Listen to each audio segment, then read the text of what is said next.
Hey guys, it's me, Playmaker again. Welcome back to, sorry, just a bit tired today, but let's keep going. So this is episode 2 of our last Crusader of the Rise of the New World. It's titled, so I'm looking at my notes again. Encounter, the enemy you and I met was ... Oh, before I continue, it's not really too story heavy, it was just more comedic, but still enjoyed it nonetheless. Just go down like what happened and just what I thought of it. I know we're headed towards something big. Oh, first off, we got our first look at the opening, which I thought was pretty awesome. Got some cool action sequences and the animation. Uh, I know animation doesn't exactly make everything. Doesn't automatically mean it's a good series, but definitely helps. Draw some people in. It was really good. Especially like the standoff between Iska and Alice at the end of the opening. So yeah. Anyways, it start to the episode. So we see Iska unable to sleep after the battle with Alice from last episode, and then we get Miss was the name. I don't know if that's I don't know if it's just the nickname or the actual name, but let's just roll with Miss until for now. So, yeah, 1 second.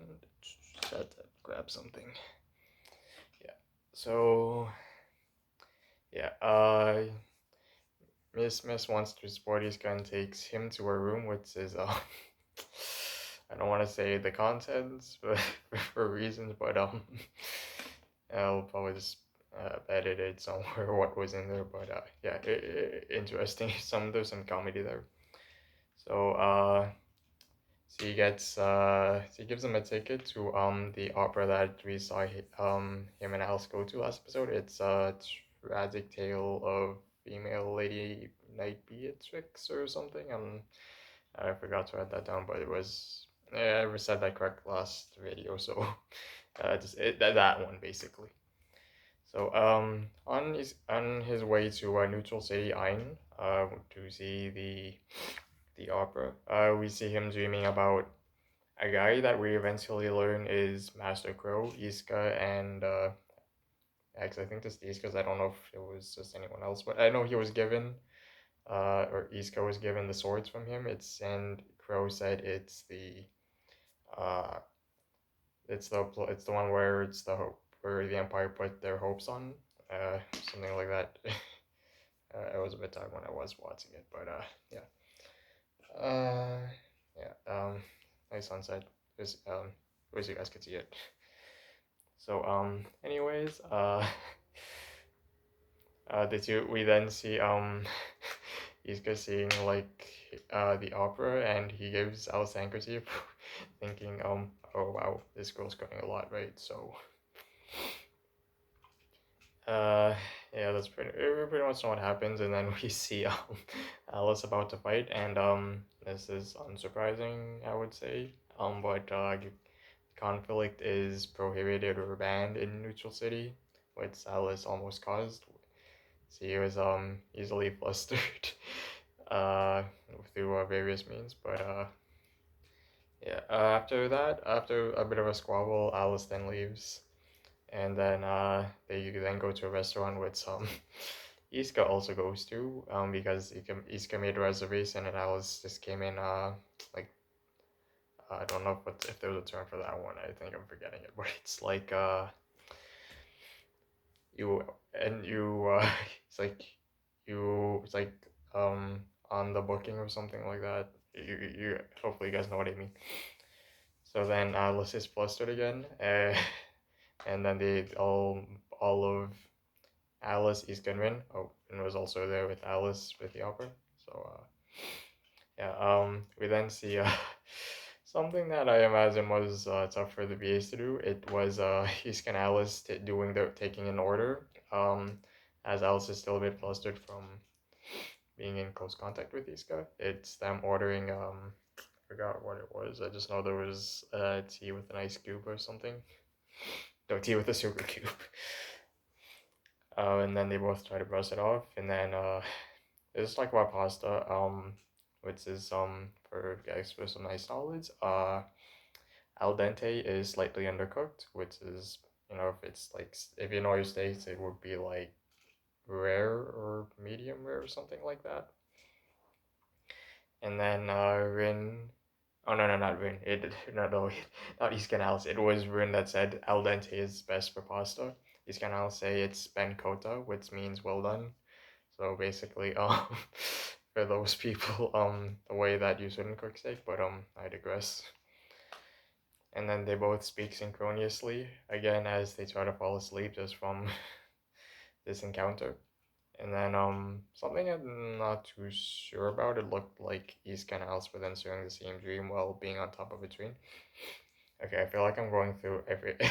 Okay, there's maybe a lot more than I thought, but let's just keep going anyways. After that we see Nene, Jin, and Miss train with Iska in some facility, and then we get introduced to a new character. Her name is Rizia, who is the, according to Iska, Special Defense for Humankind HQ's Special Counsel. And then Risa comes in because she's bringing in Miss's group for the next mission, whatever that is. I think I said I watched this before, but I forgot some details, so it's basically new for me. Oh, and then before that, we see Risa give Iska a ticket to an art exhibit by a fictionary character figures. It's Salil B blank, and again it's in Ain, the neutral city. And then we get into probably one of the very few actual story developments. We learned there was a and someone not a witch astromate a long time ago called the Founder, who fought thousands of Imperial Army soldiers a century ago, 100 years ago. And then another thing is the Founder had a younger twin sister named Nebulous the First, which is Alice's, insert how many greats before we get to grandmother, just basically ancestor. However, we then, while talking, oh, by the way, the one who's saying this is the Queen of the Sovereignty, which is Alice's mom.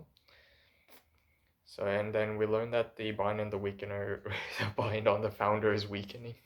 Yeah, long day. It's connected to East and Alice fighting last episode. I don't know how that was caused. I feel like that was covered. We'll probably see. And then we learn another cool thing about astral power. It reacts when its host was in danger, because the Queen said when the Imperial Army went to go to battle against the astral mages, the astral power reacted within them. After that, after Alice learns from her mother that she's taken off the battlefield to prevent the Founder, to prevent the Founder bind from breaking more, she's taken off. And then just as a break, she decides to go to an art exhibit. Which guess who's also going there? Iska. What a surprise! Totally didn't see that coming. So the two run into each other again. Alice says art has no borders because it's like the person who went to the person's art exhibit that Iska went to is from the Imperial Army. As Alice almost goes with Iska, she goes to the opposite of the exhibit, which is we then get her lost in the city. She is definitely a sheltered girl. I think that's what I got at least. She then runs into Iska again after Iska, I assume, saw the entire exhibit, and while talking, she talks about how they're enemies and how he's a soldier, and she accidentally slips she's a princess. She then gets flustered again, and then after that, Iska then says they're enemies. Or not Iska, so that's not, no. Iska said art has no borders, meaning like we're just enjoying art. We don't need to fight.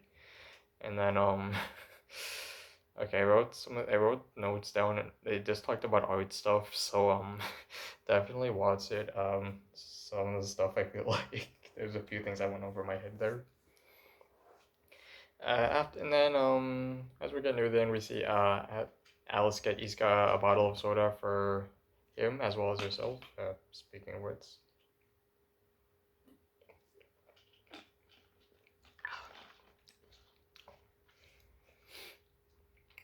I always have soda in handy for just anything. It's almost getting dry anyways. So there's just some small talk. Basically, we learn Alice is 1 year older than Iska, or no, we learn they both learn that Alice is 1 year older than Iska. Iska, I believe, was 15 or 16, so that means Alice is 16, 17. I'll probably edit that in, or you can just check the last you can just check the last episode wherever it's being linked to. Iska then falls asleep from a long day, and then uh, Iska falls asleep on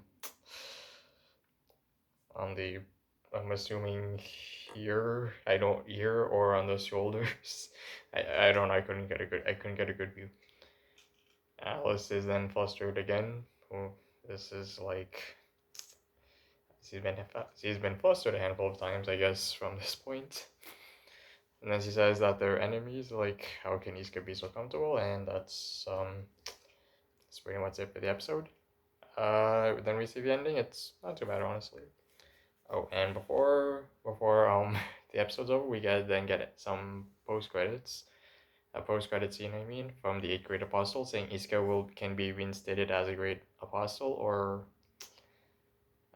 it's like a saint swordsman. I have to like watch these again maybe later, just so I know what I'm saying. But I'm hoping you guys know what I mean.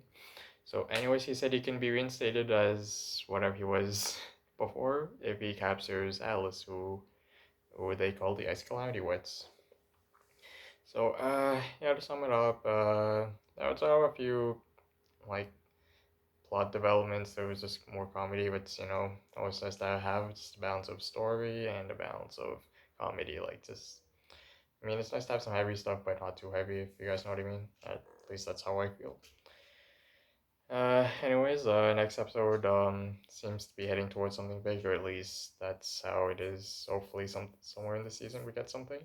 But yeah, I'll send it off here. There's no point in speaking about something that has nothing. It's also no. Oh, speaking of sunsets, it's already gone here. The scene for or the final scene for this episode also was in a sunset. So happy coincidence, right?